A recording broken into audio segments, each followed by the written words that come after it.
There's a paper here by JB Morin and colleagues, and JB's here this weekend, that talks about how jump height is not actually really indicative of power output. And this next schematic I'm going to load up on the right-hand side, it's not so much based off research, but it's kind of just experiential knowledge, if you like, that has been accumulated by me from having lots of different conversations with academics and practitioners, and in some cases practitioners for the consultancy work we do at Middlesex coming along and saying, look, if I send you the spreadsheet or if I send you the data, can you have a little look at it for us and tell us what you think? So this is just one example, but I've picked it because, truth be told, I've seen this example way more than just a couple of times. So in this particular example, we've got jump height, power, and rate of force development, okay, sort of hypothetically being monitored from a counter movement jump test. And it's quite feasible when we're trying to establish real or meaningful change, or any change for that matter, after some sort of training-based intervention, that you might not really get that much of a change in jump height.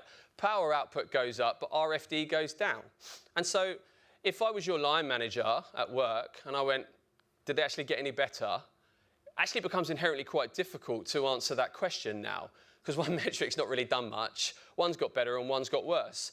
So your options are, well, I can be selective about the information that I give and go, well, they got more powerful. Okay, that's great. You know, what happened to RFD? Because you're the one that told me we needed to monitor that. What happened to jump height? Because that's the only metric that the stakeholders understand. So tell me what's going on there. And that becomes a really hard narrative to spin, right?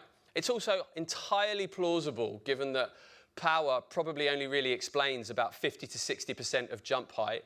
And then from the very limited research I've seen that's looked at the link between jump height and RFD in jumping, I think there's a paper by Chris McClellan from Australia that showed the R value was like 0.44, okay? Now when you times 0.44 by 0.44, so you square it, you get the coefficient of determination, which tells you how much of the variance can be explained by that variable.